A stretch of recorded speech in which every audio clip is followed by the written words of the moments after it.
এই যে দেখুন এটা ঠোঁট এবং পা কেটে ফেলছে, এতটা নিষ্ঠুরতা দেখায় ওরা। এখন এগুলাকে আমি ঝটপট ছেড়ে দিই। তো ঠান্ডা অবস্থায় থাকলে অবশ্য খারাপ হইতো। আসসালামু আলাইকুম বন্ধুরা, কেমন আছেন আপনারা? আশা করি সবাই ভালো আছেন। আমার আরেকটা নতুন ব্লগে আপনাদের সবাইকে স্বাগতম। তো চলুন দেখা যাক আজকের ব্লগে কি কি আছে।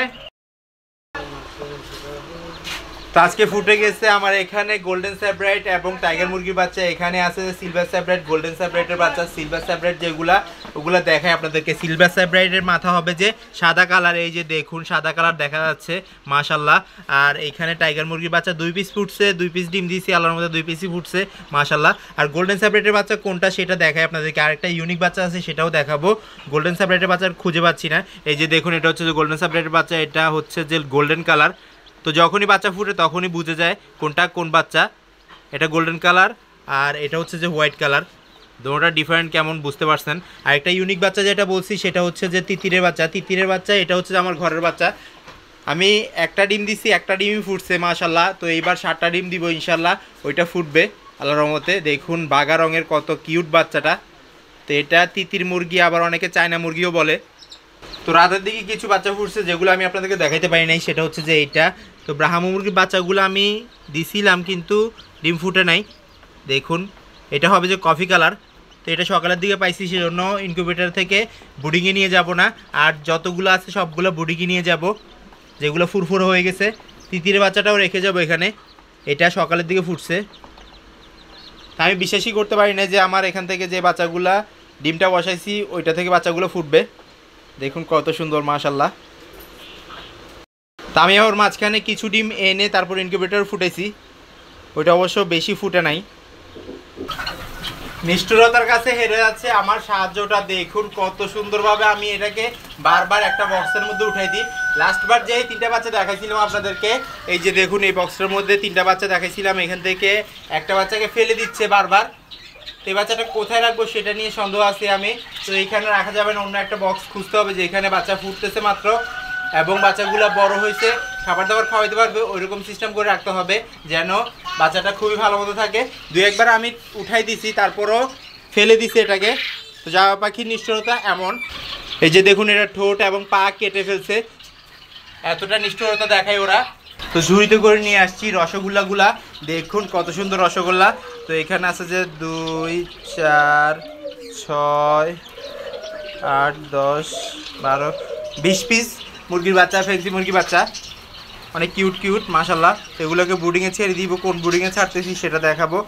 তো এখান থেকে কিছু বাচ্চা সরাই ফেলতে হবে, নয়তো বা একসাথে রাখতে পারবো না। কারণ হচ্ছে যেগুলো ছোটো বাচ্চা, বড় বাচ্চার সাথে ছোটো বাচ্চা কখনোই রাখবেন না। এটা যদি রাখেন তাহলে বড় বাচ্চাগুলা ছোটো বাচ্চার গায়ের উপর ওঠে এবং পাড়া পড়ে, সেজন্য ছোটো বাচ্চাগুলো মারা যায়, দুর্বল হয়ে যায় এবং হিট স্ট্রোক করে মাশাল্লাহ। মাশাল্লাহ আল্লাহর রহমতে এমনিতে সবগুলো বাচ্চাই সুস্থ আছে, গোল্ডেন স্যাব্রাইটের বাচ্চা আলহামদুলিল্লাহ। তো এখন বোর্ডিংয়ে আমার যে বাচ্চাগুলো ফুটছে আজকে ওগুলো নিয়ে আসছি। তো আগেও কিছু বোর্ডিংয়ে বাচ্চা আছে, ওগুলো দেখাই, ওগুলো কী করবো না করবো সেটাও দেখাবো।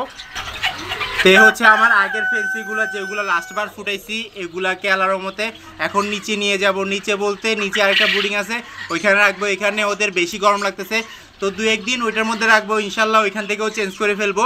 আর এখন এখানে আজকে যে বাচ্চাগুলো ফুটছে ওগুলো ছেড়ে দিব ইনশাল্লাহ আল্লাহর রহমতে। তো এখানে কিছু বড় বাচ্চাও আছে, বড় বাচ্চা বলতে 2-1টা রয়ে গেছে টাইগার মুরগির বাচ্চা। তারপরে একটা আছে ব্রাহ্মার বাচ্চা। ব্রাহ্মার বাচ্চাটা দেখুন কত কিউট হয়ে গেছে, হোয়াইট কালার মাশাল্লাহ। গোল্ডেন স্যাব্রাইটের বাচ্চা, সিলভার স্যাব্রাইটের বাচ্চা অ্যাভেলেবেল বাচ্চা আছে এখানে। তো আমি গনে দেখাই আপনাদেরকে, নিচে দিয়ে ফেলি। আর ব্রাহ্মার বাচ্চাটা একটু ধরে দেখাই আপনাদেরকে। এটা 1 পিস রয়ে গেছে, ওইটা বড় হয়ে গেছে দেখুন মাশাল্লাহ। এই যে এটা আলহামদুলিল্লাহ। তো এখান থেকে সবগুলো বাচ্চা আমি নিচে নিয়ে যাব এবং গনে ফেলবো যে এখানে কয় পিস বাচ্চা আছে। আপনাদেরকেও দেখাচ্ছি কোন নিচে নিয়ে যাচ্ছি। এই বাচ্চাটা কিসের বাচ্চা সেটা বলি আজকে আপনাদেরকে। ইয়োকোহামা লম্বা লেজওয়ালা মুরগির বাচ্চা।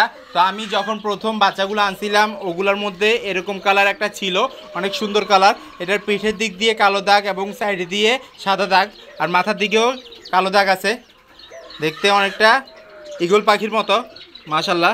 এটা ইয়োকোহামা হবে। উপরে যে মুরগি বাচ্চাগুলো ছিল ওগুলো আর নিচে নিয়ে আসছি, নিচে একটু গরম কম। আর এখানে সাইড ওয়ারি লাইট লাগানো, সেজন্য খুব ভালো মতো থাকতে পারবে।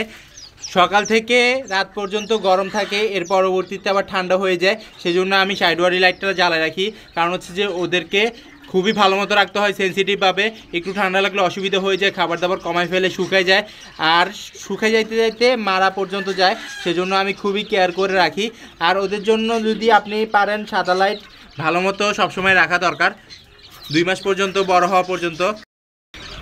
আমি যে মুরগি বাচ্চাগুলো আলাদা করে রাখছি ওগুলোর মধ্যেও কিছু ঠান্ডা লাগছিল, পরবর্তীতে ট্রিটমেন্ট করার পর ঠিক হয়েছে মাশাল্লাহ। এই যে দেখুন, তো এখানে ছিল যে আমার টাইগার মুরগি বাচ্চাগুলো সরাই ফেলছি, তারপরে ফেন্সি মুরগি বাচ্চাগুলো দিছি। এভাবে প্রসেসিং করে দিই, প্রথমে এক জায়গায় বুডিং করাই, তারপরে দ্বিতীয় জায়গায়, তারপরে তৃতীয় জায়গায়। মানে প্রথমে জিরো বুডিং, তারপরে সামান্য একটু সাইড ওয়ারি লাইট দিয়ে আলাদা করে রাখি, পরবর্তীতে একটা বড় জায়গায় ছেড়ে দিই যেন ওরা খেলাধুলা করে থাকতে পারে লিটার দিয়ে মাশাল্লাহ। এখন এগুলাকে আমি ঝটপট ছেড়ে দিই। তো ঠান্ডা অবস্থায় থাকলে অবশ্য খারাপ হইতো, এখন তো গরম অবস্থায় ওরা এমনিতেও থাকতে পারবে। তারপরও আমি বোরিংটা করাচ্ছি ওদের যেন ভালো মতো থাকতে পারে এবং রোগ প্রতিরোধ ক্ষমতা যেন বেড়ে যায় সেজন্য।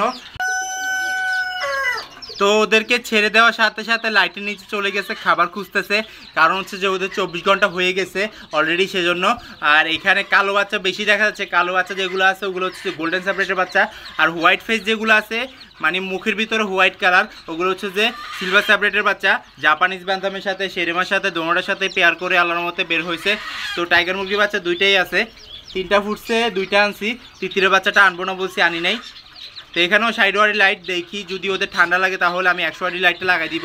আর গরমকালে সাইড ওয়ারি লাইট দিয়ে বুডিং করানো ভালো এবং সিস্টেম মতো থাকতে পারবে। তো দেখুন এখানে খাবার খুঁজতেছে, খাবার দিয়ে দিব এখন। সিলভার স্যাব্রাইট আর শেরেমার পেয়ারের একটা গুণ দেখাই, সেটা হচ্ছে যে দেখুন এটার কালার আসছে যে সিলভার স্যাব্রাইটের মানে অ্যাশ কালার, কিন্তু সাইজ আসছে যে শেরেমার। তো এভাবে করে আলাদা করে ডিফারেন্ট কাজ করতেছি। এখানে দেখুন এটার পা হচ্ছে যে সিলভার স্যাব্রাইটের আর চোখগুলো হচ্ছে যে শেরেমার। তো এটা যখন বড় হবে, বড় হওয়ার পর লেজগুলো কিন্তু মাথার সাইডে চলে আসবে এবং সুন্দরভাবে শেরেমার বাচ্চার মতো দেখা যাবে, কিন্তু কালারটা আসবে যে সিলভার স্যাব্রাইটের। তো সিলভার স্যাব্রাইটের কালার হচ্ছে যে আপনার ফুটফুটে রঙের মধ্যে কালো কালো দাগ থাকে, সেরকম কালার। তো এখানে 8 তারিখের কিছু ফ্রি সেটের ডিম আছে, এগুলো সবগুলো ফুটবে না, 2-1টা ফুটার আশা আছে আমি বুঝতে পারতেছি, কারণ হচ্ছে যেগুলো চেক করে নিয়েছি সেজন্য। আর এইখানে 2টা বাচ্চা রেখে দিছি, এই যে একটা হচ্ছে তিতিরের বাচ্চা, আরেকটা হচ্ছে টাইগারের বাচ্চা। আর এই কর্নারে যেটা আছে সেটা হচ্ছে যে গোল্ডেন স্যাব্রাইটের ডিম।